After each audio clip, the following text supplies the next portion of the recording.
Hallo und willkommen zu einem neuen Video.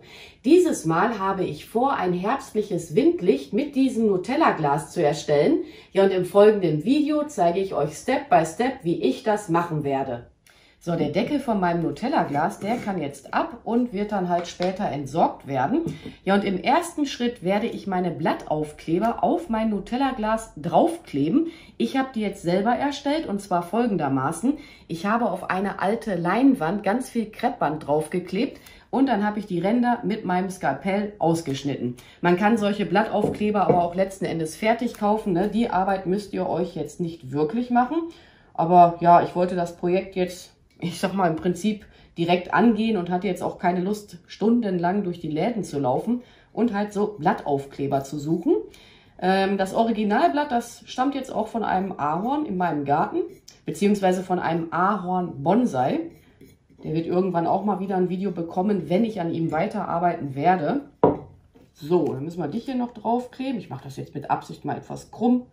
Ich will das jetzt hier nicht alles so perfekt drauf haben, die Blätter.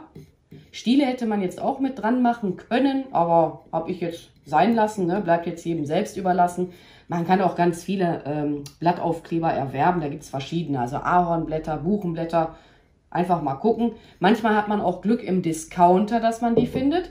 So, jetzt muss ich mir aber noch eine Unterlage hier für mein Glas holen, damit ich mir den Tisch nicht vollkommen einsaue.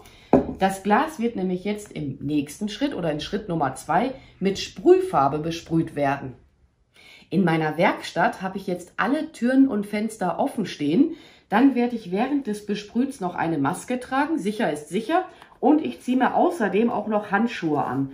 Man bekommt die Farbe zwar gut von den Händen auch wieder runter, aber wenn man das vermeiden kann, einfach mal schon mal vorab Handschuhe anziehen. So, okidoki. Den Glasboden, den werde ich auch mit einsprühen. Vorher die Farben gut schütteln. Der Farbton bleibt jetzt natürlich jedem selbst überlassen, was er schön findet. Ich fange jetzt hier erstmal im unteren Bereich an. Und ja, dann arbeite ich mich hier mal vor an meinem Glas. Stelle das dann nachher so hin, wie es jetzt ist und arbeite die Farbe hier auch an dem Rand ein oder besprühe den Rand vielmehr. So, wie gesagt, erstmal unten anfangen. So, nochmal einmal schütteln. Ja, ich glaube, der Farbton sieht nachher ganz cool aus. Das kann da auch stellenweise ruhig etwas durchschimmern, ist jetzt überhaupt nicht schlimm. Ja, und dann werde ich das Glas, ja, ich sag mal, so eine halbe Stunde beiseite stellen, dass das dann auch erstmal in Ruhe trocknen kann.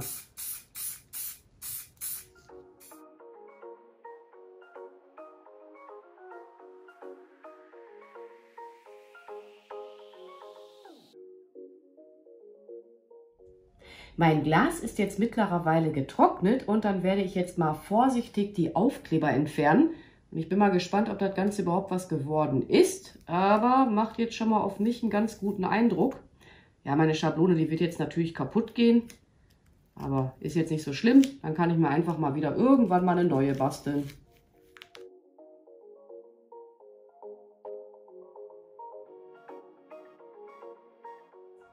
Das Kreppband habe ich nun von meinem Glas entfernt und ich werde auch noch ein wenig weiter dekorieren. Ich befestige mir jetzt mal zunächst ein Gummiband und dann habe ich mir überlegt, dass ich etwas Heide, Hortensien und die Beeren vom Feuerdorn einarbeiten werde. Das mache ich aber jetzt gleich ganz entspannt. Bei der Heide nehme ich hier im unteren Bereich ein wenig vom Grün weg. Und dann kann ich das nämlich einfach unter meinem Gummiband erst einmal platzieren. Das Gummiband wird nachher auch noch vertuscht werden, ne? Das werde ich jetzt nachher natürlich nicht so lassen, dass man das sehen kann. Auch hier wieder ein wenig vom Grün entfernen. So, der war jetzt eh lose. So etwas. Und dann darunter justieren. Ja, und auf die Heide kommt dann als erstes die Hortensie. Oder ich zeige es euch mal eben. Zack. Und dann die Beeren vom Feuerdorn. Ich glaube, das sieht nachher ganz süß aus. Und dann werde ich das jetzt mal für euch etwas beschleunigen.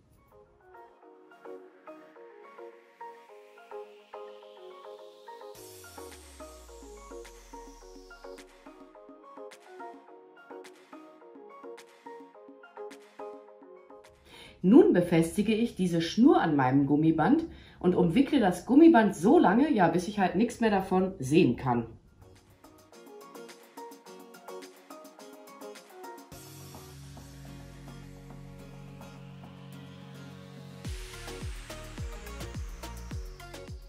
Überschüssiges Material schneide ich nun hier oben ab Und was ich euch noch sagen wollte, ich hatte jetzt eine Schnur verwendet, da ist so ein kleiner dünner Draht mit eingearbeitet. Und ja, mit meiner Deko bin ich jetzt im Prinzip fast soweit fertig. Was wollte ich jetzt sagen? Ja, fast soweit fertig. Fehlt nur noch ein passendes Teelicht. So, wo hat Pinky die denn wieder hingestellt? Ich glaube, ich muss die jetzt ernsthaft erstmal raussuchen. Ach, da habe ich sie. Ich bin am Überlegen. So vom Farbkontrast so. So ein orangenes sähe ja irgendwie echt cool aus. Ich dachte gerade, ich hätte so ein ganz hohes. Ja, okay. Aber da könnte auch noch etwas Streumaterial mit hinein, weil ich finde das jetzt so. Dann sähe man halt die ganze Zeit, ja, das Teelicht. Oder man macht noch ein Glas in ein Glas, dann kann man es einfacher austauschen. Ich muss mal eben selber überlegen.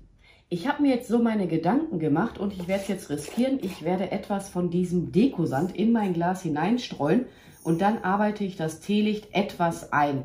Ich werde es aber nicht komplett dann, ja, wie soll ich sagen, in dem Sand versenken.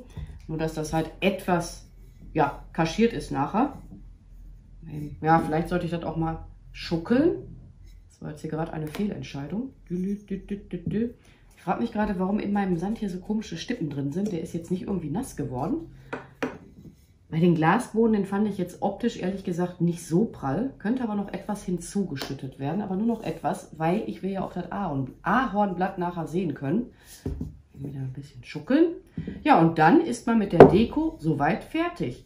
Ich hatte auch in der Zwischenzeit mal ein Glas in das Glas gestellt und hatte halt drüber nachgedacht, ob das gut aussehen würde.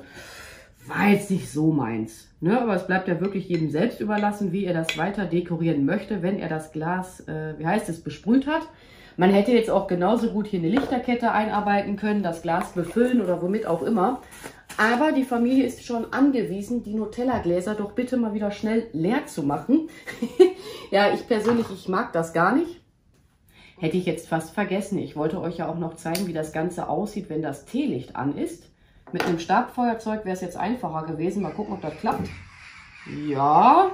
Wo habe ich jetzt meinen Dorn? Damit kann man es hier etwas beiseite schieben. Na, willst du denn wohl gerade stehen? Also nächstes Mal definitiv ein Stabfeuerzeug benutzen, dann hat man es einfacher.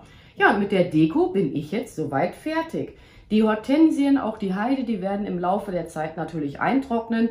Ich vermute, die Beeren vom Feuerdorn, die werden, ja, ich sag mal, etwas schrumpelig werden. Aber das könnt ihr bis Weihnachten einfach so in Ruhe lassen.